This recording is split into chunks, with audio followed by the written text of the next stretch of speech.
I have talked with 600 different pastors just this year since January, and I'm finding one very common reason that is ruining their fitness journeys. And so in this video, I'm going to walk you through what that reason is, why it's hurting them, and then what I've personally done, because I've suffered from it myself, in order to help conquer this personally. So let's just start with the story. When I planted my church, I was really looking into church growth stuff. And so there was, Brady Shearer, and he talked about how to do like social media, how to run a YouTube channel, how to do Instagram for churches, like live stream, all of that. Then there's Brady Sticker, and he talked about how to run ads for churches. And then there's Greg Abbott, and he talked about how to do all kinds of community outreaches and everything, and so on and so on and so on. And you can go find those guys on YouTube, and you can consume just like I did. And so I would find one guy, I would think, man, if I just do everything that he teaches, then I'm going to crush this. We're going to grow. We're going to implement. We're going to, leaps and bounds. Everything's going to be different. And that was a great idea, but the problem was I was just consuming, and I had kind of an addiction to the consumption. I would start with one guy, I would hear maybe a different twist on it from another guy. That would get me all excited, and then I'd go watch all of that guy's content, and then I'd go see another guy in the suggested feed on the side, and I'd go down that rabbit trail, and so on and on and on I went, consuming. And so that led to me binging YouTube over and over for hours every week, learning how to grow my church. The problem was I became addicted to learning instead of doing.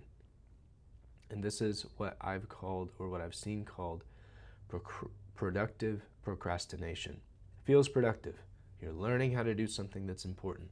You are learning skills. You're learning tactics and principles. But really, you're just procrastinating. So, in my fitness, I remember early on, I would spend hours creating programs. Honestly, even before that, before I even knew what to do, I would spend hours finding programs, workouts, how to diet. I remember looking up celebrities that, I looked up to their physiques. I thought that they looked really good. And I would say, what kind of workouts would they do? So I'd go consume hours, literally hours of articles from like some of those weird magazines that just talk about anything and everything. I'd go watch hours of YouTube videos breaking down Rocky Balboa's training montage. And so I would spend hours learning, but not doing. And here's the thing, in all of those calls and conversations with the 600 pastors this year, what I'm finding is that there's an extremely common thread among almost all of them. They say some form of this: I already know what to do. It's just a matter of doing it. They already know what to do. It's just a matter of doing it.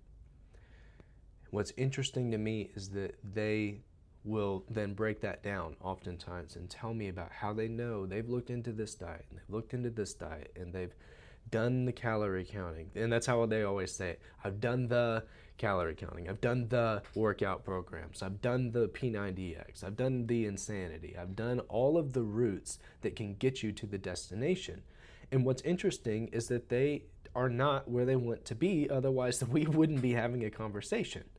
So they have the same problem that I had. They have bloated minds, and that leads to bloated bodies.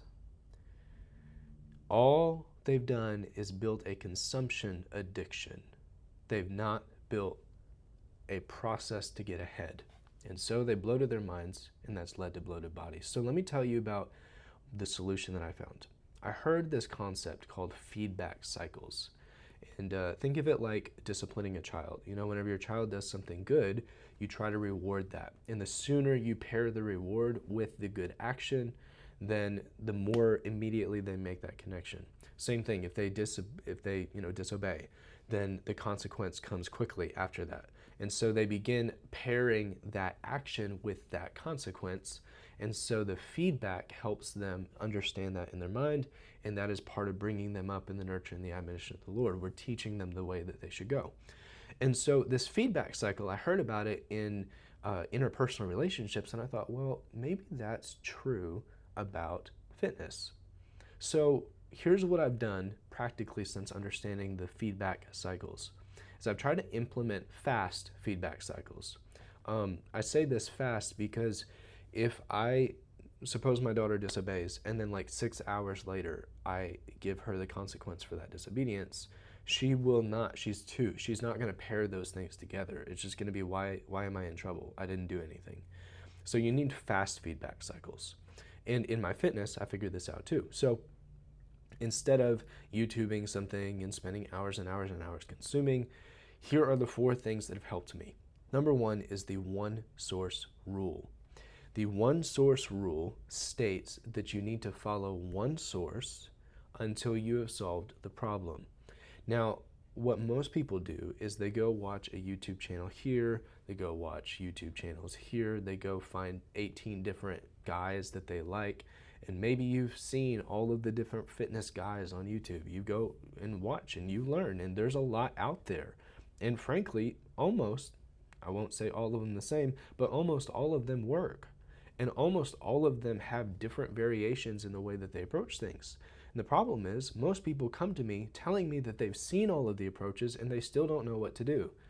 Because more information does not create clarity almost ever. Usually narrowing the information is what creates clarity. The problem is most people have bloated minds because they're overwhelming themselves. They're inundating, they're being drowned in information, but they're starving for clarity. So the way that I've found to combat this is just implement the one source rule. Just listen to one source. Now, if you happen to like me and trust me, and you want me to be your source, I would love to do that for you. I've actually compiled everything that you need to know to get in the best shape of your life as a pastor in the Fit Pastor Blueprint as a course. You can go to that. It's called, you can actually get to that at school.com/fit-pastor-blueprint. And you can get to that right there. It's also the first link in the description. But this one source rule, if you follow that, it is going to teach you everything that one person's expertise have been building towards so far. What that means is that you're getting one type of solution, not 100 different solutions. No more overwhelm, just clarity. So then, number 2, you need to implement more than you think. Most of the time, we go find our source. Where we go find our source is, and we think about, why does it work? Why are they saying it that way? Why are they explaining it using those illustrations? What are the principles behind that? What's going on here? I understand you want to think about it, but if you just implement, if you just do it, then you're going to learn far more than if you think about it. Because think of it like learning handwriting. You could stare at that teacher up at the board and you could wonder, why is an O shaped the way it is? Why do they make the A's that way? Or you could just practice writing your A's. And which one do you think is going to get you faster results? Doing the work. But most people would rather think about the work than implement the work. They'd rather think about the solution they just learned than implement the solution they just learned. And that's because they like productive procrastination. But we don't like that because we're fit pastors. We're good stewards of the time and the energy that God's given us, so we implement, we don't just think. Number 3, focus on your swing thought. Now this might be very confusing. Let me explain. When I was in college, Bible college, I was studying to be a pastor, and in my sermon prep class, I had a man who was teaching this lesson, and he told me about his practice. Now, he told me that he learned how to study the Bible actually from a golf lesson. What happened in that golf lesson was his instructor told him, I just want you to work on one thing. Just one thing. Just think about one thing this swing. And so he went to the driving range and he just focused on his stance. You know, put your feet here, put your feet here. Take this shot. So he swung and he swung and he swung, and he did like 100 different balls that way. He just made sure that his stance was correct. Then his instructor said, let's focus on your grip now. And so he showed him how to grip the club, and then he took swings. Now that he'd mastered the stance, now he just thought about his grip. He didn't add anything else. He wasn't worried about his torso. He wasn't worried about the power. He wasn't worried about the angle. He was just worried about his swing and his grip. So swing by swing, one thought was in his mind, and that caused clarity. Now, if you are focusing on your swing thought, then what you're doing is you're focusing on one thing at a time. What I've noticed is that most guys who come to me, they say, well, I tried, and then they list like a cluster of different things that they tried all at the same time. So I tried a diet, I tried working out, I tried implementing cardio, I tried all these weird things at the same time. Like they started medicines, they often essential oils, like they do all the things. And then they wonder when they stop all of them, which one was actually effective. They never have clarity. They never know what is happening. And then if they change one of those things, or if they change a bunch of those things, they don't know what is actually driving progress or keeping them from progressing. So they don't ever have a thought. They don't ever have a swing thought. They have many thoughts. They have many variables that they're changing. And so to make this more practical, what I've done is I've stopped trying to change a bunch of things and only change one thing at a time. And that makes it much easier for me to identify, did this change help me or hinder me? And so when you only change one thing, that gives you clarity. So we've implemented the one source rule. You're only finding one source of information to learn from. You're not learning from a bunch, you're only learning from one. And that one is the Fit Pastor Blueprint. Then you're implementing more than you're thinking. You're not trying to understand why it all works. You're not trying to get your PhD in understanding. You're just trying to do the work, and that's going to actually teach you more than thinking about it would anyway. Then you're focusing on your swing thought, meaning you're only changing one thing at a time. And then finally, the 30-day rule. This may be the most important one. The 30-day rule is this: don't change anything for 30 days. Don't change anything for 30 days. You found one source to learn from. You're doing the actions that that source is telling you. You're focusing on changing one thing at a time. So you're not doing everything that that person tells you. You're just doing one thing at a time. And what you're going to do is that one thing for 30 days from that one source. And imagine this: instead of having 1,000 things you could do, now you have one thing that you are doing. Which one do you think is going to get you farther? Doing or thinking, consuming? So don't change anything because you don't know if it's working yet. Typically, we need enough time to measure the results of our actions. So if you get a new program, you hire a new coach, you start learning from somebody, that's great. But a lot of people, they learn something day one, and then by day 2, 3, or 7, they're on to something new. But like, dadgummit, you're not gonna get any progress that way. You need to do one thing for a long time, and then you will understand it. Was it Bruce Lee who maybe said, or maybe Bruce Lee, he said, I don't fear the man who's practiced 1,000 kicks one time, but the man who's practiced one kick 1,000 times. Same thing. You're not trying to do 100 different things. You're trying to do one. And you're not trying to do it for one day. You're trying to do it for 30 days. And guess what? By the end of a month, if it still hasn't worked, if your new diet still has not lost you any weight, if your new program has still not made you any muscular gains, change. But at least give it enough time. At least be patient enough to give it a shot before you give up on it and change to something else. Because what we do is we get bored, then we think productive procrastination, consumption, we are addicts, and we think that that is going to work better than being consistent. But consistency is what drives the results. So don't give up on it before it's time. Now, implementation.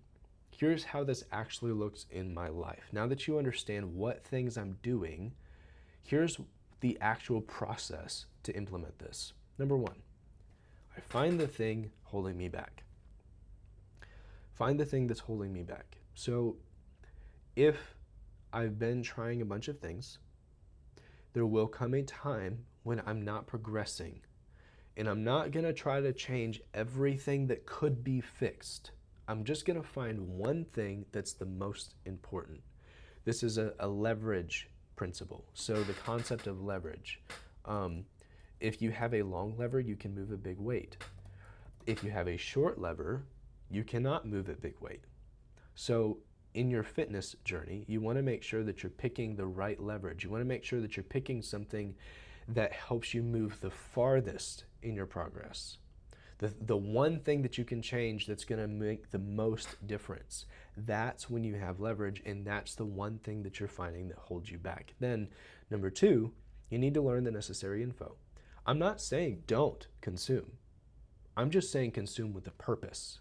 And then once you've found that information, whatever is actually necessary to conquer, you found your leverage, now you know how to conquer it. Now you need to conquer it. Do the thing. That's where this 30-day rule, this is when your swing thought comes in. This is when you're implementing the thing. So you're actually doing the actions needed to conquer it.